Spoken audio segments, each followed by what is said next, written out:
राम राम, मैं हूं विपिन परमार और आप देख रहे हैं इंडिया न्यूज हरियाणा का डिजिटल नेटवर्क। 10 साल से ज्यादा का समय हो चुका है और कोई भी संगठन जब तक जमीनी स्तर पर कार्यकर्ताओं के साथ एक संगठनात्मक तौर पर काम नहीं करता है तो संगठन को लाजमी सी बात है सोचने की जरूरत है, मंथन करने की जरूरत है। कांग्रेस में 10 साल से ज्यादा के समय में 3 प्रदेश अध्यक्ष जो हैं वो आए, इस्तीफे तक देने पड़े, लेकिन परिस्थितियां जो है वो नहीं बदली।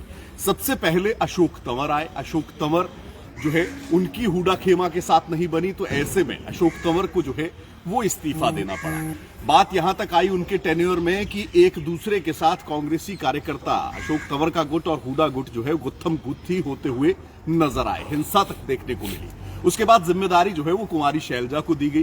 कुमारी शैलजा की ओर से भी सोनिया गांधी को इस्तीफा दे दिया गया, क्योंकि जिस तरीके की परिस्थितियां कांग्रेस में थी, लाजमी सी बात है कि कुमारी शैलजा जो है उनका ये कहना था उस समय कि फ्री हैंड जिस तरीके से होना चाहिए वैसा नहीं था, और नतीजे भी विपरीत जो है वो कांग्रेस की सोच के जाते हुए दिखाई दिए। बारी आई 2024 के चुनावों की। उदय भान को बड़ी जिम्मेदारी दी गई।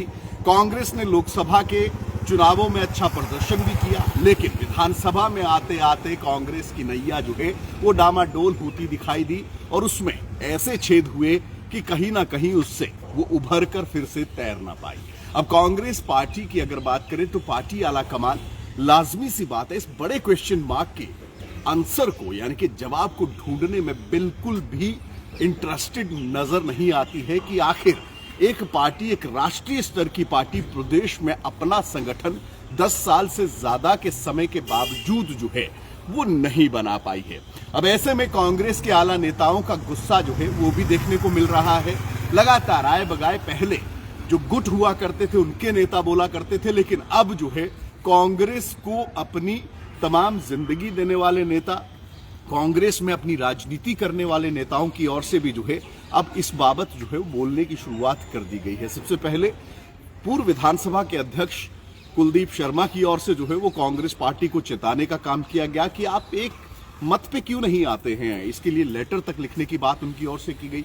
उनका ये कहना था कि अगर आप संगठन नहीं बनाएंगे, एकता के साथ नहीं रहेंगे, तो लाजमी सी बात है उसका नुकसान सिर्फ और सिर्फ कांग्रेस पार्टी को होगा। अब इसी कड़ी में हाल ही में कांग्रेस में शामिल हुए चुनावों से ठीक पहले अशोक अरोड़ा। अशोक अरोड़ा का नाम जो है नेता प्रतिपक्ष के तौर पर भी चलता नजर आया, लेकिन अब अशोक अरोड़ा का भी सब्र जो है वो टूटता हुआ दिखाई दे रहा है। अशोक अरोड़ा की ओर से एक इंटरव्यू में स्पष्ट तौर पर यह कहा गया है कि कांग्रेस पार्टी को यह समझना बेहद ज्यादा जरूरी होगा कि संगठन में सबसे मजबूत कड़ी अगर कोई है तो वो नेता नहीं है बल्कि कार्यकर्ता है। ऐसे में कार्यकर्ताओं को सबसे ज्यादा जरूरत संगठन की होती है। जब आप एकजुट होकर एक बैनर के तले, एक नेता के तले चलते हैं तो लाजमी सी बात है नतीजे आपके पक्ष में आते हैं।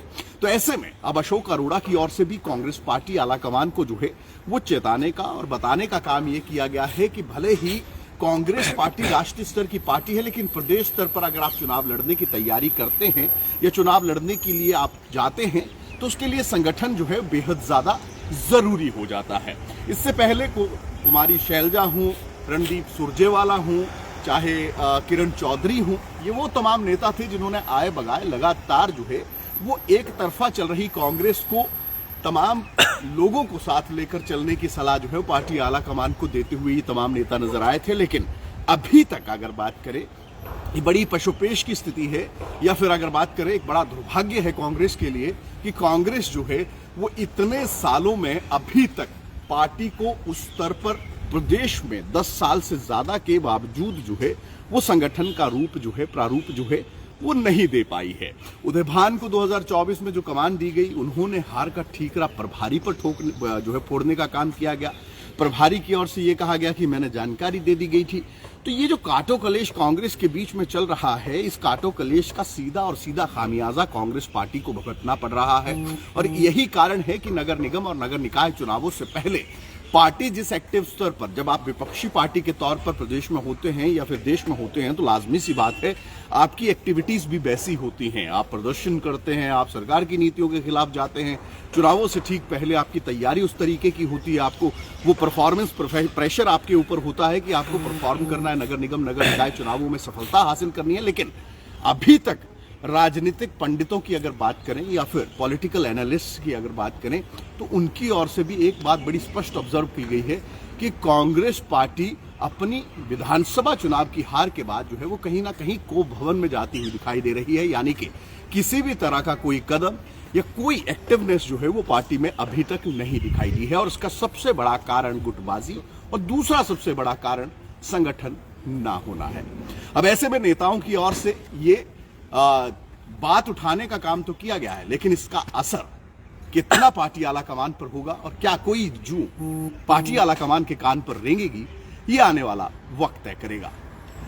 कांग्रेस पार्टी के अपने ही नेताओं की ओर से पार्टी आला कमान को जो सलाहें दी जा रही हैं संगठन बनाने को लेकर, उस पर आपकी राय क्या है? और एक संगठन को मजबूत करने के लिए, कार्यकर्ताओं को हौसला देने के लिए संगठन कितना जरूरी है, इस पर भी अपनी राय जरूर दीजिएगा। साथ ही साथ इंडिया न्यूज के डिजिटल प्लेटफॉर्म्स को लाइक व सब्सक्राइब जरूर करिए।